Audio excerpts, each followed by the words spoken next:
Olá, meus amados irmãos, é com prazer que estamos aqui convidando vocês mais uma vez para assistir o nosso culto e estamos felizes em poder entrar na casa de vocês levando essa mensagem maravilhosa do pastor Léo e ficamos felizes nesse momento em dizer a vocês que graças a nosso bom Deus nós fomos liberados para fazer o culto presencial que voltará no próximo domingo, dia 20, e nós queremos contar com a presença de todos vocês. Nós estamos fazendo toda a nossa parte, nós estamos fazendo o nosso culto na quadra, com distanciamento social, tem pessoas para liberar o álcool em gel na entrada, nós estamos fazendo todos os protocolos possíveis, mas é nesse momento que nós temos a certeza que temos que estar mais apegados uns com os outros, que nós precisamos verdadeiramente estar unidos, e nada melhor do que estar unido na casa do Pai. Para quem não conhece, nós ficamos localizados aqui na rua Campo Grande, número 18, ao lado da Casa da Esperança. E é com enorme prazer e vontade, coração cheio de desejo e de amor para poder receber vocês domingo, dia 20. Deus abençoe todos vocês e nós aguardamos vocês no próximo domingo. Até mais.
Meus amados irmãos, eu queria convidar todos vocês para uma oração, uma oração onde a gente vamos nos chegar até Deus, para pedir perdão a Ele por tudo que nós fizemos, por todos os nossos defeitos, por todas as nossas falhas. Esse é um momento de comunhão entre você e Deus. Não deixe nesse momento que nada atrapalhe essa coisa maravilhosa que você tem, esse direito e essa liberdade que Deus te deu de chegar até Ele e pedir perdão. Então, oremos. Senhor Deus amado, nós queremos te pedir perdão, Pai. Perdão por tudo, Senhor. Por todos os erros que nós cometemos, por todas as maldades que possam por um momento surgir em nossos corações, Senhor. Senhor, cuida de cada um de nós, vem nos dando o teu perdão, Senhor, tua misericórdia, e nos liberta, Senhor. Nos liberta verdadeiramente para que possamos ser perdoados por Ti, santificados no Teu amor a cada dia, pois temos certeza, Senhor, que em nome do Teu Filho amado Jesus, nós já fomos perdoados, Senhor, porque Tua misericórdia é grande e maior diante de toda a Tua santidade. Nós queremos também, Senhor, já que nós temos todo o Teu perdão, nós somos merecedores do Teu amor, nós queremos interceder, Senhor, interceder por toda essa nação, Senhor, vai junto com os nossos governantes, não deixa, Senhor, que eles façam nada que prejudique a Tua nação, Senhor, pois somos filhos amados Teus, somos verdadeiramente Teus filhos, que estamos aqui na terra para levar cada vez mais o Teu nome. Senhor, vai também intercedendo por nossa igreja, Senhor, pela vida do nosso bispo Miguel Shoa, vai intercedendo a cabeça dele para que ele tenha discernimento e sabedoria para conduzir a Tua igreja, pois verdadeiramente nós estamos aos Teus pés, Pai, e temos a certeza que ele estará sendo orientado por Tu para fazer o melhor para a Tua igreja. Pai eterno, nós queremos Te pedir também por todos os enfermos nesse momento, Senhor. Visita cada leito de hospital, visita verdadeiramente cada ponto, Senhor, sopra em cada pulmão que precisa do Teu ar, Senhor. Não deixe, Senhor, que as pessoas morram por falta de ar, coisa que Tu, Senhor, que desce para o nosso sono.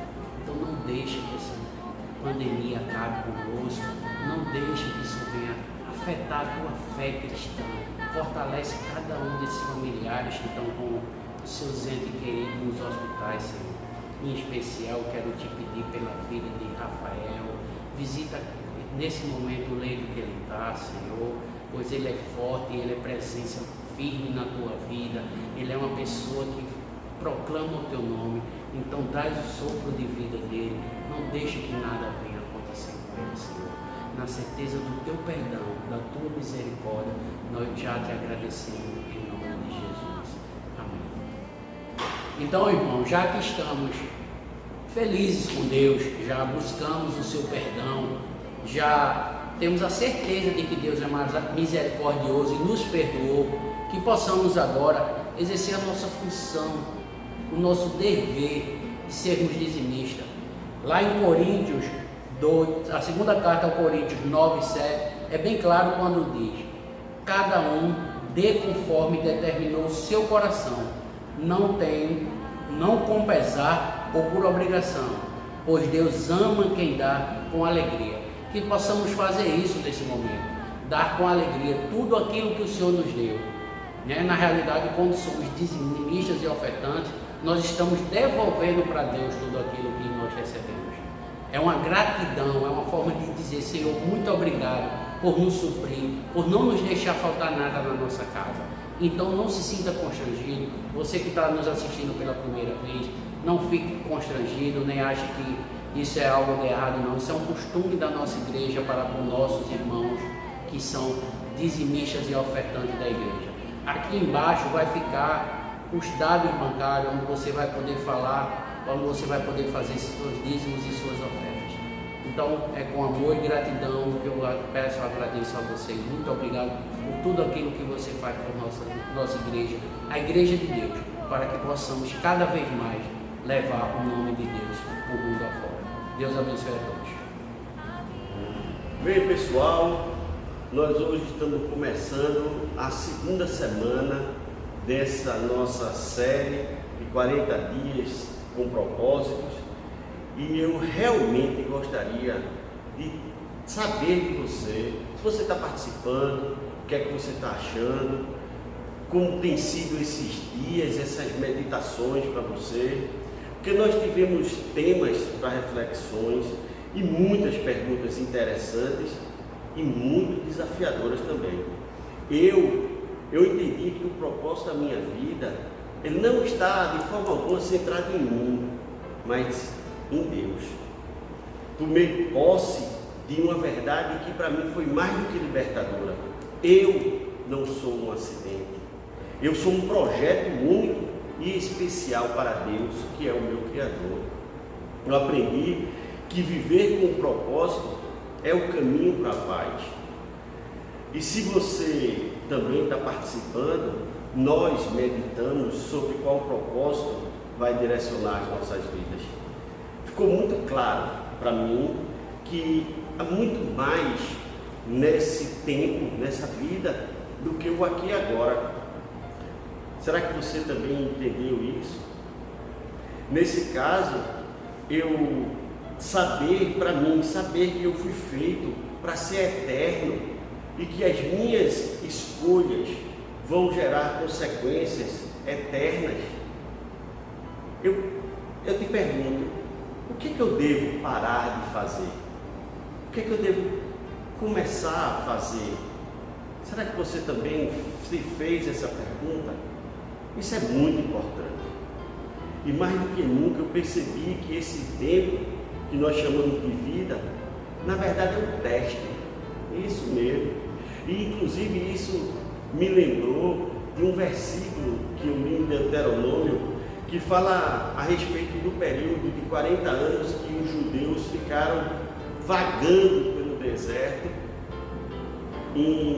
a caminho da terra prometida. Veja só, ele está lá em Deuteronômio 8, são os versículos 2 e 3, e diz assim: lembre-se de como o Senhor, o seu Deus, os conduziu por todo o caminho no deserto, durante esses 40 anos, para humilhá-los e pô-los à prova, a fim de conhecer suas intenções, se iriam obedecer aos seus mandamentos ou não. Assim, ele os humilhou e os deixou passar fome, mas depois os sustentou com maná, que nem vocês nem seus antepassados conheciam, para mostrar-lhes que nem só de pão viverá o homem, mas de toda a palavra que procede da boca do Senhor. Que maravilha! Perceba que na vida nós passamos por muitas situações difíceis. Talvez você, nesse exato momento, esteja passando por uma situação difícil como essa que eu estou dizendo. Mas saber que nós não estamos sós, que o maná de Deus vai chegar na minha vida e na sua vida, e o maná é todo perfeito. O maná é a quantidade certa, na hora certa. Isso é muito bom. E quando nós pensamos dessa forma, faz sentido aquela pergunta que nós fizemos no 5º dia. Se lembra? A pergunta é a seguinte: o que me aconteceu recentemente que agora eu percebo ter sido um teste de Deus? E a outra: quais as questões mais importantes que Deus me confiou? Será que você tem pensado nisso? Quando a gente pensa, tenha certeza de que esse mundo aqui não é o nosso lar, pois da mesma forma que aquele povo judeu passou 40 anos no deserto, eles não estavam destinados ao deserto. Eles estavam destinados à terra prometida. Eles estavam no deserto, atravessando aquele deserto para chegar à terra prometida. E o propósito para o qual Deus me criou e lhe criou é passar por essa vida, mas olhando para o porvir. Deus não nos criou para isso aqui. Isso é muito pouco. Não sei o tipo de vida que você anda vivendo, mas se for uma vida difícil, sofrida, saiba que não é para isso que Deus te criou. Se for uma vida maravilhosa, é pouco para o que Ele tem preparado para você. Eu sei que durante essas leituras eu pensei sobre muitas coisas. Pessoas nascem em berço de ouro, enquanto outras nascem na miséria. Algumas pessoas nascem totalmente saudáveis, mas tem pessoas que nascem com problemas. Pessoas hoje, talvez seja o seu caso, estejam fazendo dieta, enquanto tem outras que estão morrendo de fome. Nós vimos tanta violência, tanta desonestidade, ganância, injustiça. Olha, se fosse só isso aqui, Se a gente tirar o porvir, não tem sentido, não faz sentido. Eu estava conversando exatamente com a Aline, que é a minha filha, e ficou claro que com certeza nós estamos passando pelo deserto a caminho da terra prometida. E lá em 1 Coríntios capítulo 2, versículo 9, a palavra diz que olhos não viram, ouvidos não ouviram, e a mente é incapaz de imaginar as maravilhas que Deus tem preparado para aqueles que o amam. Nós estamos aqui exatamente por uma razão, para viver os propósitos de Deus para esse tempo. Nessa série, você vai ver, nós vamos aprender que temos 5 propósitos para viver: adoração, comunhão, discipulado, ministério e missão. E nós vamos ver e aprender que é vivendo esses propósitos que nós encontraremos o verdadeiro sentido para as nossas vidas. E também, vivendo eles, nós vamos tornar esse mundo melhor. Nós vamos fazer com que esse deserto que nós estamos vivendo fique menos árido do que ele já é. Eu queria te convidar para estarmos juntos nessa caminhada, para estarmos juntos nessa série desses 40 dias do propósito. E eu queria também te chamar para orar por essa mensagem, para que Deus fale claramente aos nossos corações. Pai, em nome de Jesus, nos ajuda, Senhor, nos abençoa com a Tua presença, com o Teu entendimento, com o Teu discernimento, com a ação do Teu Espírito Santo sobre cada um de nós. Eu te peço em nome de Jesus que o Teu Espírito Santo venha ministrar agora aos nossos corações, na minha vida, para que seja dito tudo conforme a Tua vontade. Em nome de Jesus, amém e amém. Então, você foi planejado para agradar a Deus. E quando nós entendemos isso e sabemos que tudo começa com Deus, fica fácil perceber por que a adoração é o nosso primeiro propósito. É o primeiro propósito das nossas vidas. Entre dentre várias definições de adoração, eu procurei no dicionário e eu gostei muito da que diz assim, que é uma expressão de afeto, de carinho, de homenagem ou submissão. Na Bíblia, o apóstolo Paulo resumiu tudo isso em um versículo que está lá em Romanos, capítulo 12, é o versículo 1, que diz assim: portanto, meus irmãos, por causa da grande misericórdia divina, peço que vocês se ofereçam completamente a Deus como um sacrifício vivo, dedicado ao serviço e agradável a Ele. Esta é a verdadeira adoração que vocês devem oferecer a Deus.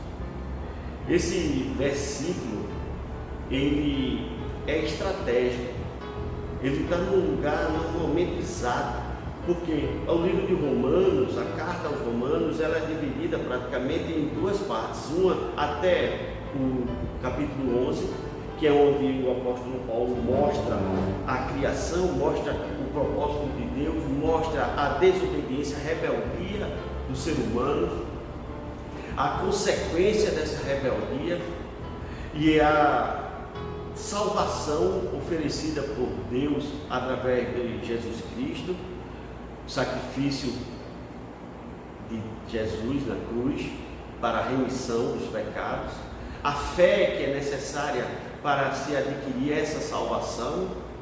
E quando nós entendemos tudo isso, quando ele deixa isso tudo muito claro, aí vem a segunda parte. O que é que nós vamos fazer depois que nós entendemos isso? E aí ele começa mostrando que nós vamos mostrar a Deus que entendemos isso, que vamos viver isso, fazer o quê? com nossa vida sendo um sacrifício de aroma agradável a Deus. Não mais um sacrifício de animais, mas um sacrifício diário meu, que eu vou entregar o meu viver, literalmente, para agradar, para adorar a Deus com as minhas atitudes, com a minha vida. É nesse sentido que tem todo esse versículo. E você já imaginou que seria assim que você iria estar dando um propósito, um sentido à sua vida? Se oferecendo de forma integral em gratidão a Deus? Veja que também temos uma leitura bíblica, que é essa que se encontra no livro do profeta Isaías, no capítulo 6, nós vamos ler dos versículos 1 ao versículo 8, e a leitura diz assim: no ano em que o rei Uzias morreu, eu vi o Senhor assentado num trono alto e exaltado, e a aba de sua veste enchia o templo. Acima dele estavam serafins, cada um deles tinha 6 asas, com 2 cobriam o rosto, com 2 cobriam os pés, e com 2 voavam, e proclamavam uns aos outros: Santo, Santo, Santo é o Senhor dos exércitos. A terra inteira está cheia de sua glória. Ao som das suas vozes, os batentes da porta tremeram, e o templo ficou cheio de fumaça. Então gritei: ai de mim, estou perdido, pois sou um homem de lábios impuros e vivo no meio de um povo de lábios impuros, e os meus olhos viram o Rei, o Senhor dos exércitos. Então um dos serafins voou até mim, trazendo uma brasa viva que havia tirado do altar com antenais. Com ela tocou a minha boca e disse: veja, isto tocou os seus lábios, por isso a sua culpa será removida e o seu pecado será perdoado. Então ouvi a voz do Senhor conclamando: quem enviarei? Quem irá por nós? E eu respondi: eis-me aqui, envia-me. Essa leitura maravilhosa que se encontra no livro do profeta Isaías, dela nós podemos tirar alguns pontos muito interessantes para entender o quanto viver e qual a necessidade de viver o propósito da adoração e como isso é importante para nossas vidas.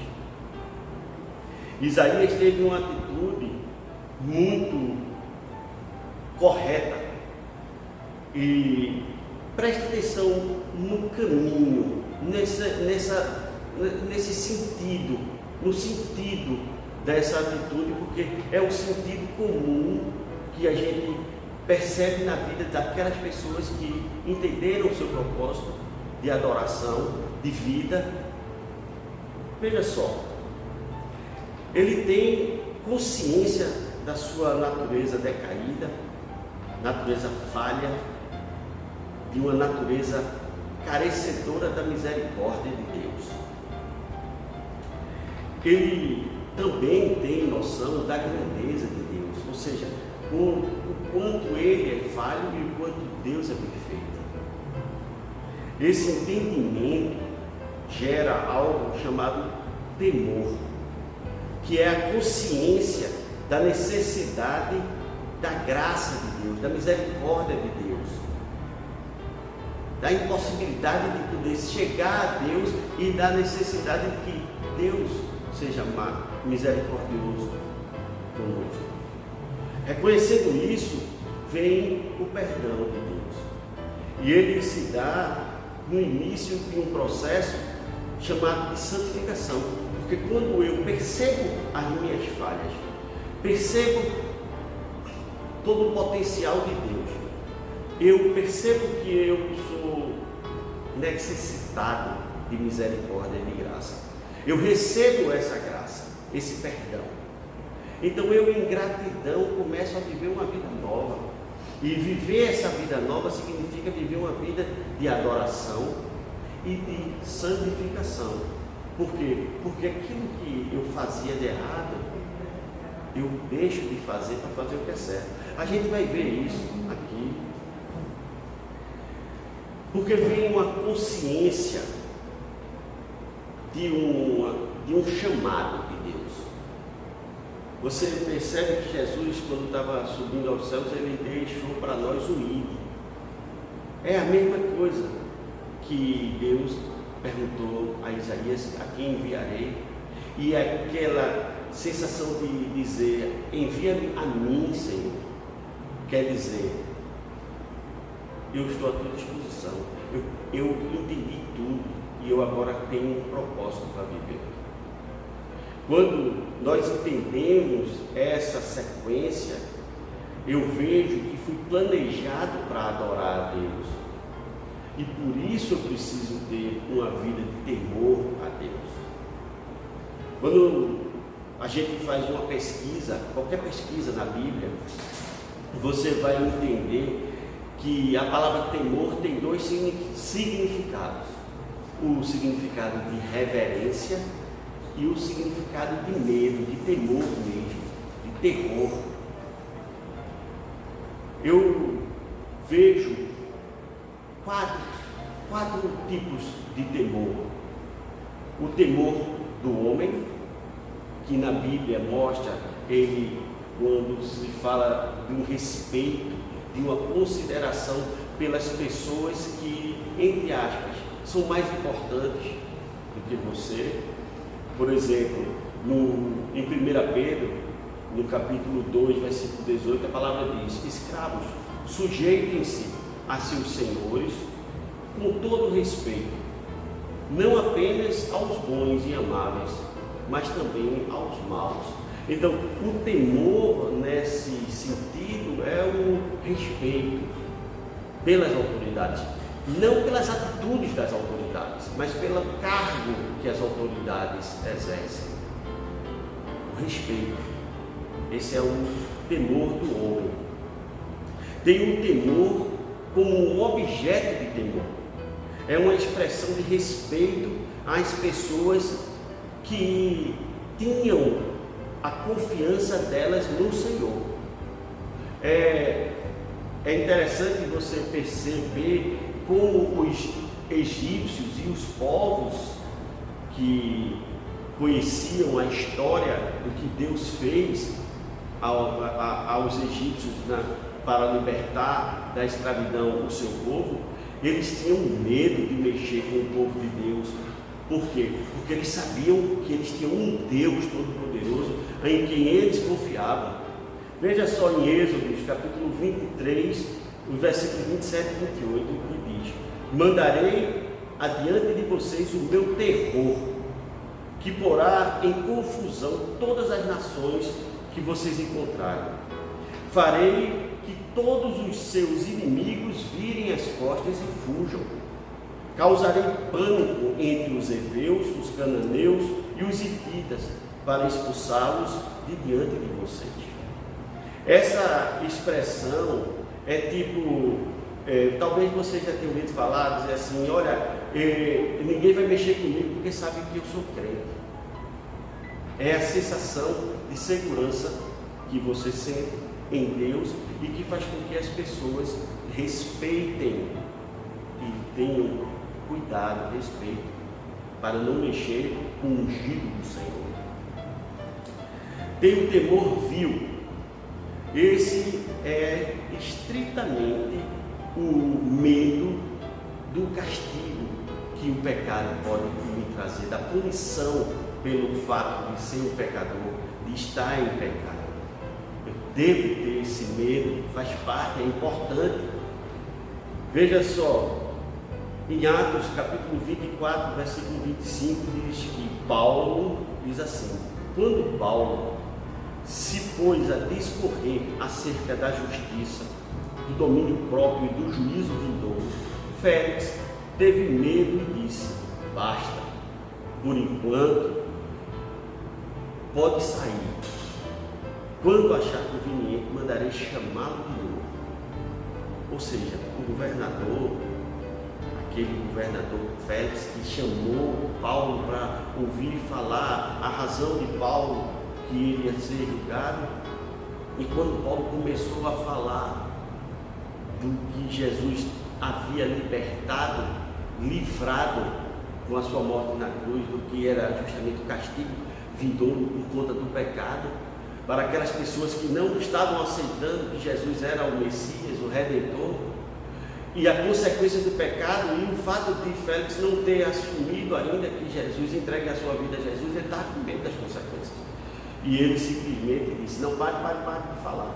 Ficou com medo do que é que ele tinha para vir. Essa sensação é muito parecida com a descrição da reação do sentimento de Isaías, quando ele, conhecendo a sua natureza pecaminosa, o ambiente pecaminoso no qual ele vivia, e ele vendo a pureza e a santidade de Deus, ele disse: ai de mim. Você lembra? Ele teve muito medo. Olha só, então eu gritei: ai de mim, estou perdido, pois sou um homem de lábios impuros e vivo no meio de um povo de lábios impuros, e os meus olhos viram o Rei, o Senhor dos Exércitos. Mas Isaías, eu e você, por mais medo que a gente tem, a gente não tem condições de correr. A gente não consegue fugir de Deus. E é quando a gente enfrenta esse medo, entendendo que a gente vai buscar na misericórdia de Deus a solução para todo esse castigo que está programado, aí a gente vai encontrar o temor santo, que esse é o que transforma as pessoas, esse é o que transforma o homem em um homem de Deus. É a compreensão do crente sobre o Deus vivo. Lá em Salmos, capítulo 24, que é o Salmo 24, nos versículos 3 e 5 até o 5, diz assim: quem poderá subir o monte do Senhor? Quem poderá entrar no seu santo lugar? Aquele que tem as mãos limpas e o coração puro, que não recorre aí aos ídolos, nem jura por deuses falsos. Ele receberá a bênção do Senhor, e Deus, o seu Salvador, lhe fará justiça. É quando a pessoa entende que é Deus quem vai, pela misericórdia dele, fazer com que a gente possa mudar a nossa realidade de vida. Isaías, o salmista, também mostrou nessa leitura claramente a consciência da distância que existia entre o padrão moral deles e a santidade de Deus. Perceba que o temor santo é que nos leva não só a uma consciência da nossa natureza falha, mas também da necessidade de uma busca por uma nova forma de vida. Esse é que é o fundamental. Não é que eu sei que eu sou falho, é que eu preciso mudar e deixar de ser falho, procurar deixar de ser falho. A vida de temor que mortifica a carne, mortifica, acaba, destrói os desejos do corpo. Veja só o que Jesus disse lá no Evangelho de João, no capítulo 12, versículos 24 e 25. Digo-lhes verdadeiramente que se o grão de trigo não cair na terra e não morrer, continuará ele só. Mas se morrer, dará muito fruto. Aquele que ama a sua vida, a perderá. Ao passo que aquele que odeia a sua vida, neste mundo, a conservará para a vida eterna. Jesus já deixou claro aqui que o nosso foco não é esse tempo. E quando o apóstolo Paulo ele escreveu aos Gálatas, ele deixou muito claro algumas atitudes que precisavam deixar de existir, precisavam morrer, ser morto, acabar. para que as nossas vidas passem a ser produtivas e que a gente possa gerar fruto. Ele falou sobre imoralidade sexual, sobre impureza, libertinagem, idolatria, feitiçaria, ódio, discórdia, ciúme, ira, egoísmo, dissensões, facções, inveja, embriaguez, orgias, entre tantas outras coisas. Será que nesse momento Deus está te trazendo à memória algo? Será que Deus nesse momento está te trazendo um entendimento de que tem alguma atitude que você ainda está praticando e que deve ser extinta da sua forma de ser? Se ele lembrar de algo, mate isso também. Porque para adorar a Deus, eu preciso buscar a minha consagração pessoal. Eu já falei diversas vezes que esse tempo que nós estamos aqui, que nós chamamos de vida, na verdade é uma peregrinação. Várias vezes, inclusive hoje, é uma viagem. E eu, tendo em vista as tantas dificuldades que nós encontramos, pode-se dizer que é uma caminhada difícil no deserto, num lugar muito árido, espinhoso. A consagração pessoal é a decisão de cada um de nós que a gente pode ou não tomar um caminho que leve a Deus. Quando nós tomamos uma direção que leva a Deus, nós estamos buscando uma consagração pessoal. Se a gente não tomou esse caminho, então a gente está abrindo mão. Então o propósito da nossa vida é em direção a Deus. Tem uma história muito interessante de uma festa num povoado, numa zona rural, e que uma pessoa estava indo para essa festa de noite e na caminhada ele passou por muito capim, por lama, e quando passou por esse capim vinha aqueles carrapichos que ficavam presos na calça e ele nem percebeu, porque ele estava andando na escuridão.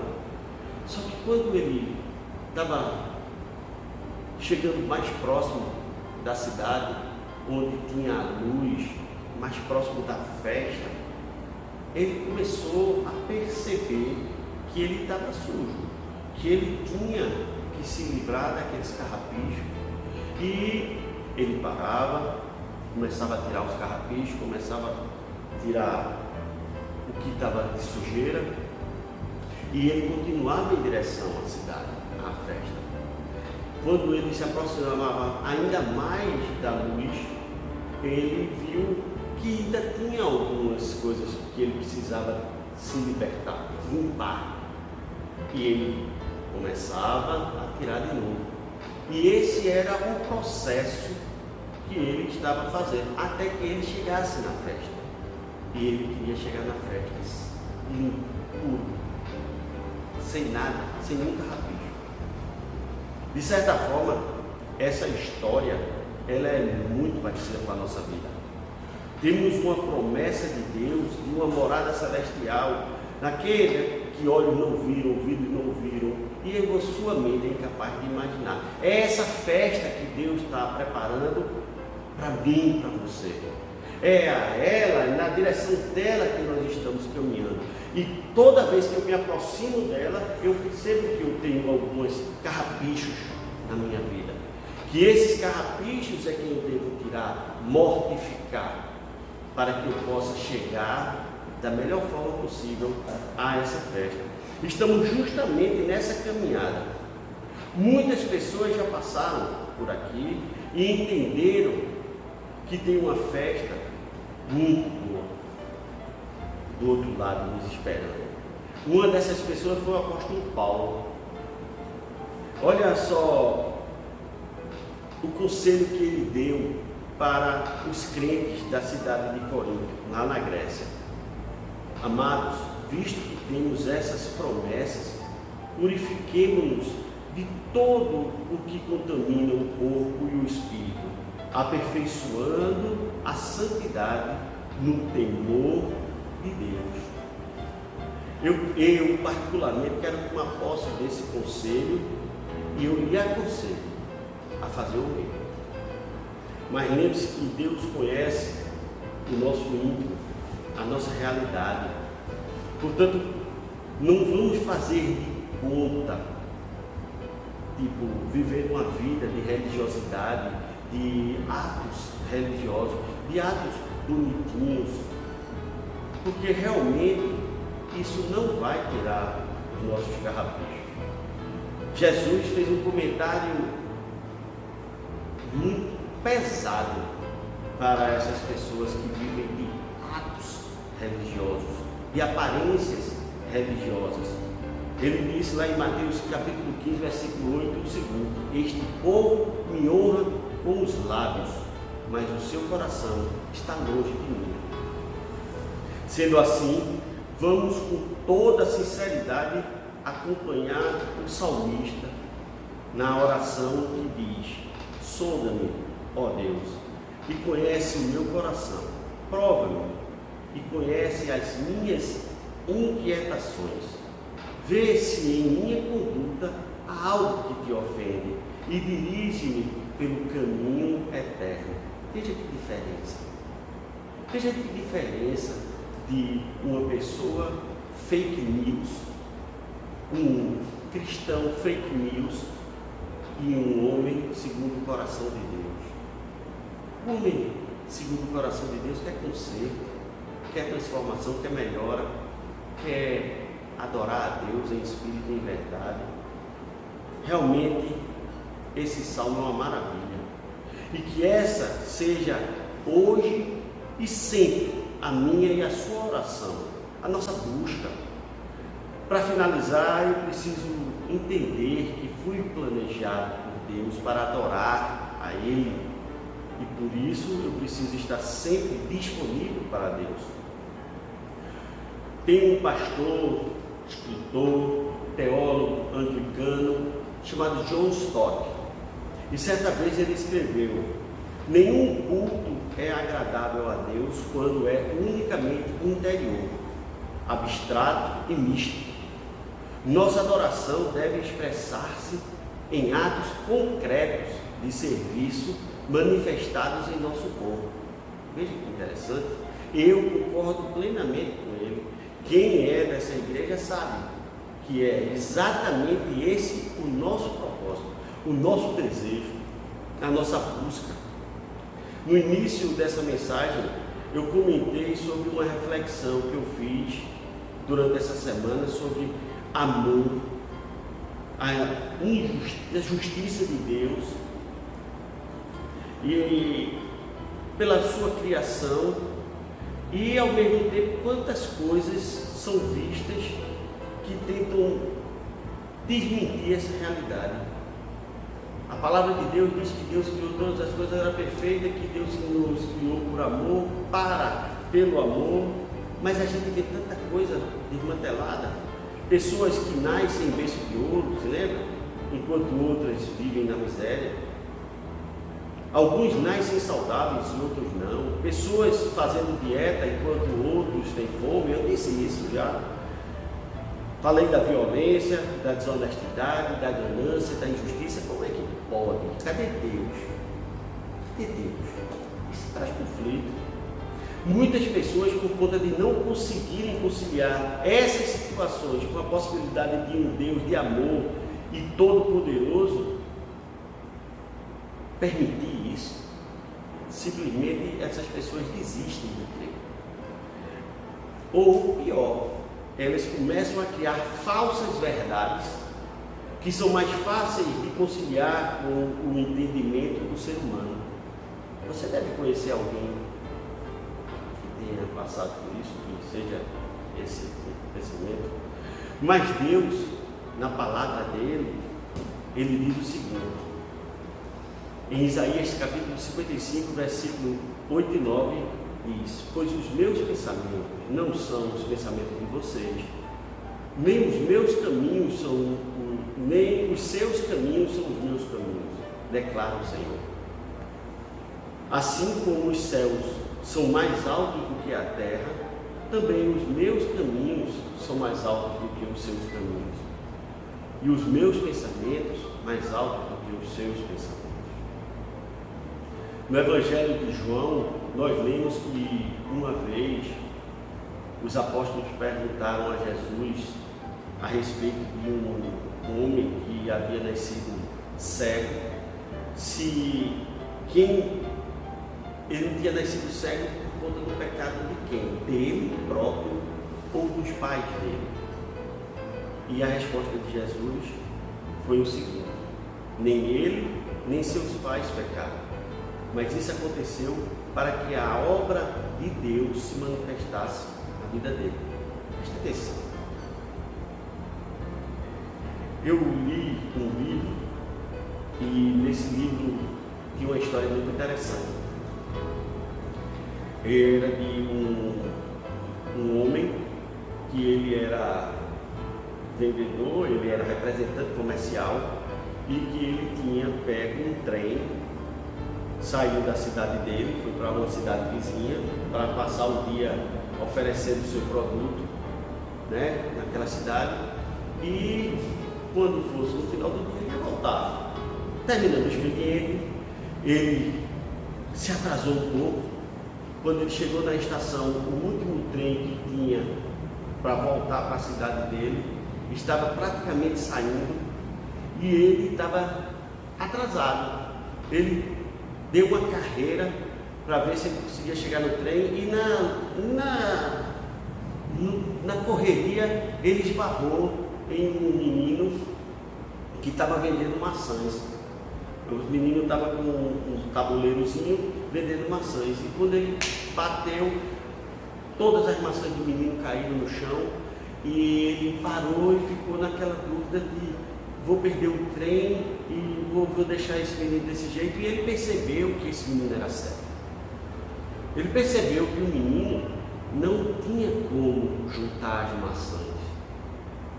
Então esse homem, correndo o risco de perder o trem, voltou, juntou as maçãs e chegou para o menino e disse: olha aqui, as suas maçãs estão aqui tudo junto.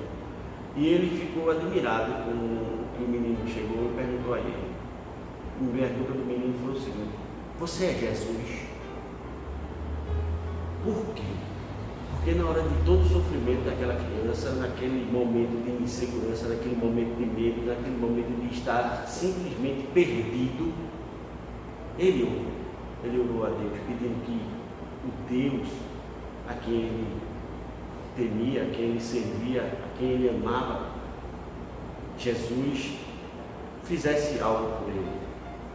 E aquele homem, quando fez, aquele menino viu naquela atitude exatamente a presença de Deus cuidando dele.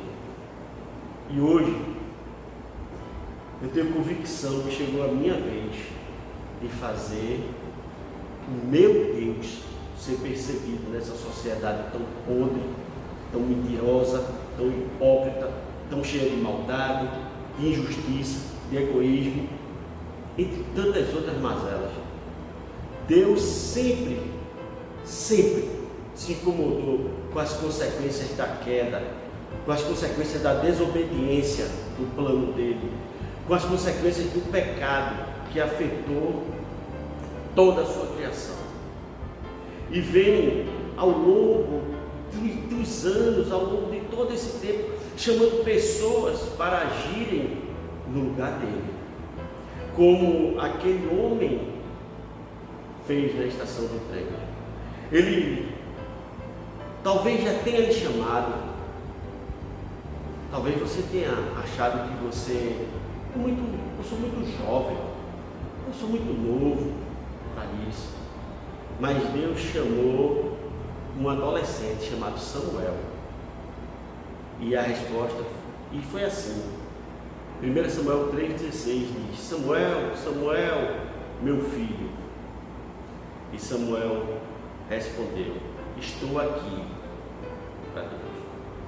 Talvez você se sinta inseguro para servir a Deus,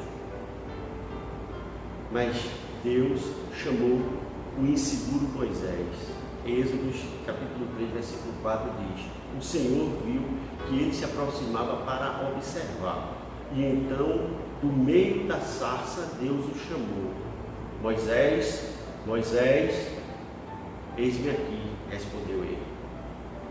Chamou um idoso chamado Abraão.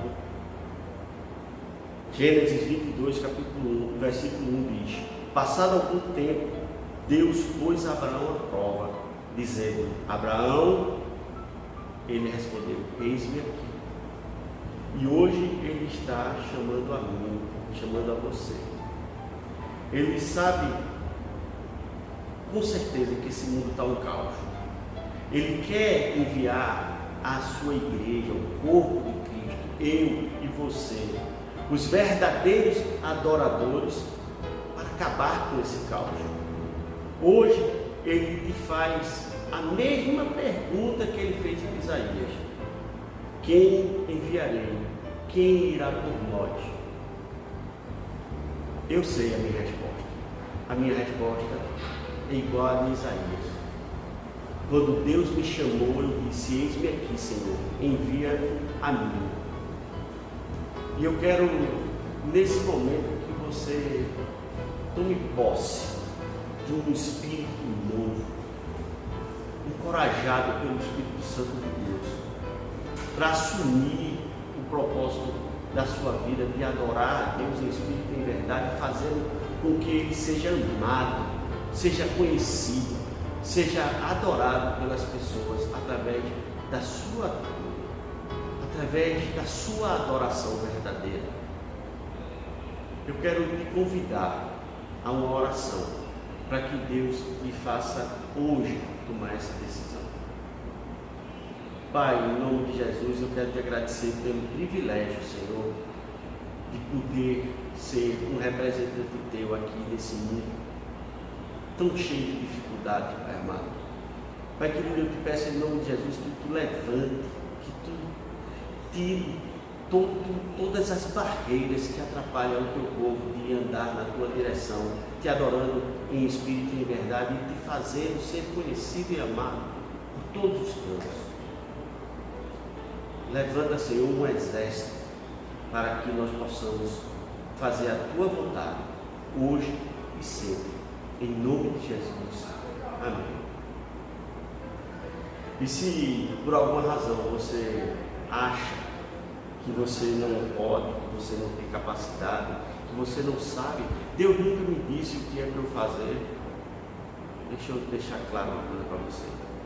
Quando Jesus disse amar o próximo como a si mesmo, quando Jesus deixa claro que não faça com os outros o que você não gostaria que fizesse com você, mude o mundo através das suas atitudes mais simples. Faça com que tudo aquilo que você não se agrada não aconteça com as pessoas que estão ao seu redor. Por exemplo, se você não gosta de ser tratado com paciência, então procure ser paciente com as outras pessoas. Se você não admite não ser respeitado, respeite todos. Se você sofre com preconceito, você nunca seja preconceituoso com alguém. Essas coisas não são fáceis de serem vividas. Com certeza não são.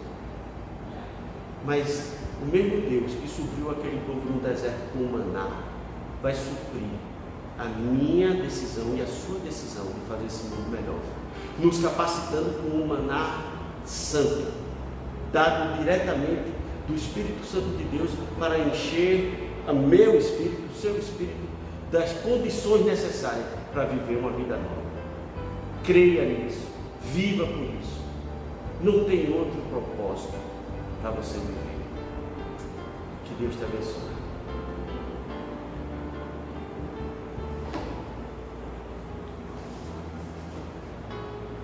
Bem, pessoal, chegamos ao final dessa celebração. Quero lembrar a vocês que no próximo domingo, dia 10 de junho, graças a Deus, dia 20 de junho, graças a Deus, nós vamos estar aqui celebrando presencialmente na quadra da Casa da Esperança, com todo o cuidado, e que vai ser um prazer receber cada um de vocês. Venha nos visitar se você ainda não apareceu aqui, se você ainda não nos conhece. Rua Campo Grande, número 18 de Candeias, ao lado da Casa da Esperança. Venha, você vai ser super bem-vindo. Que Deus te abençoe. E eu quero agora encerrar deixando com vocês a bênção pastoral. Que a graça e a paz do nosso Senhor Jesus Cristo e a consolação do Espírito Santo estejam sendo derramadas sobre medida, sobre a tua vida, sobre a tua saúde, sobre os teus negócios, sobre a sua família, sobre tudo que lhe é importante, para que você possa provar e comprovar o quão maravilhoso é estar debaixo da graça desse Deus Todo-Poderoso, em nome do Pai, do Filho e do Espírito Santo. Amém. Que Deus te abençoe. Portanto, fique na paz de Cristo, sejam corajosos e fortes no testemunho do Evangelho entre todas as pessoas e servir ao Senhor com alegria no poder do Espírito Santo. Aleluia!